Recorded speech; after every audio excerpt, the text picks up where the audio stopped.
Bolt naar het schieten. Paulson gooit zich ervoor. Jansje. Hemlijn voor het doel Stefaniek. Gezien daar. Ach, wat een lekkere paas. Wat een geweldige paas van Hemlijn op Stefaniek. Ja, daar kan ik niet bij hoor. Ja, daar kan ik niet bij hoor. Dat roepen ze allemaal denk ik nu achterin. Maar een verrassing mag dat dus gezien die reeks al niet meer zijn. Rex.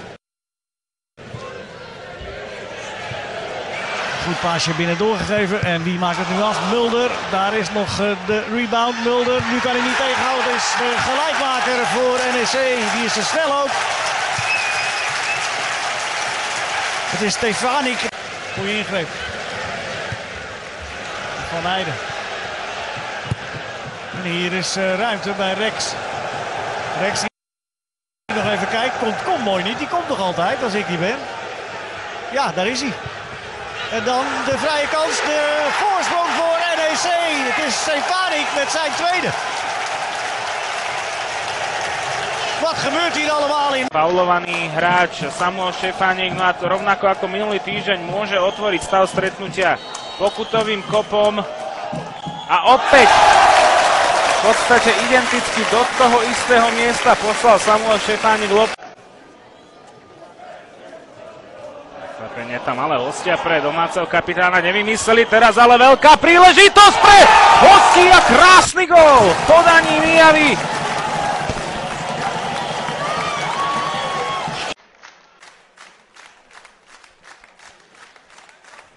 Domáce tribúny si pochopiteľne želajú, aby pridal aj ten druhý. A napriek tomu, že golman Fišan vystiehol smer, sa Trenčania ujímajú vedieť. Dostať loptu na Klebera, až teraz sa to podarilo jeho spoluhráčovi. No ale Baez teraz môže vyrážať vpred, opäť sa otvára priestor na pravej strane, tam už printuje Mondek. Baez preváhal ideálnu príležitosť a teraz ani neverím vlastným očiam, akú strelu vyslal na bránu jeden z domácich hráčov.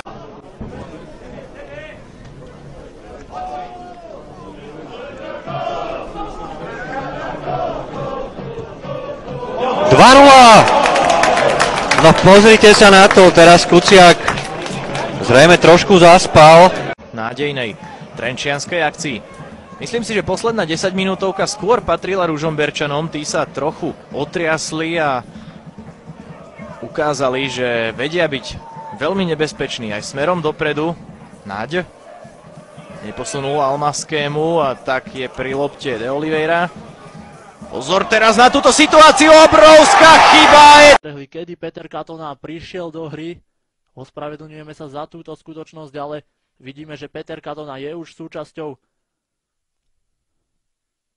prešovskej hry a svojimi skúsenosťami bude určite chcieť dopomôcť svojmu celku k tomu, aby sa on a jeho spoluhráči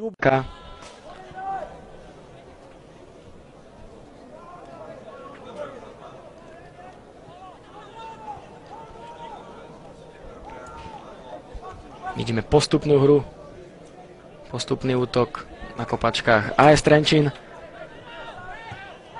Snažia sa možno po krídle rýchlo prejsť, tak ako... Salinas, po ňom Čoglej. Aldomar Baez. Trenčania sa nie a nedostať pred 16 Žiliny. Možno teraz Samuel Štefánik ešte si môže potiahnuť loptu bližšie. Krásne to spravil Samuel Štefánik a je vyrovnané. 1-1, parádny gól Samuela Štefánika. Martin Krnáč v pozícii najkrajšieho diváka z najlepšieho. Sumahovi teraz nevyšiel ten odkop, ale dokázal napraviť svoju chybu.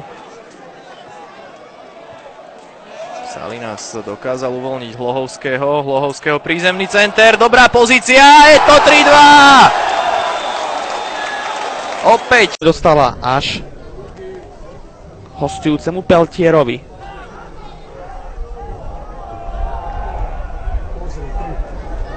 Ale teraz Trenčania, je to akcia 3 na 2, zakončenie a Trenčín má prázdnu bránu a dáva gól! 89. minúta, smrtiaci úder. Ale odskok lopty na trochu primrznutej umelej tráve robí Žilinčanom problémy.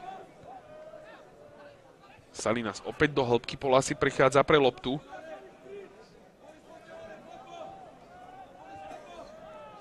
Salinas nás začal v tomto stretnutí ako útočník. Štefánik!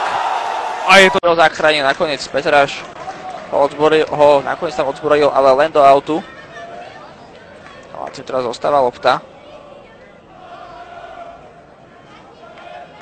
Goubek. Mazán. Som podaril náhrať na svojich spoluhráčov. Štefánka je ostrela a je to 2-0! Štefánka zvyšuje náskok svojho tímu.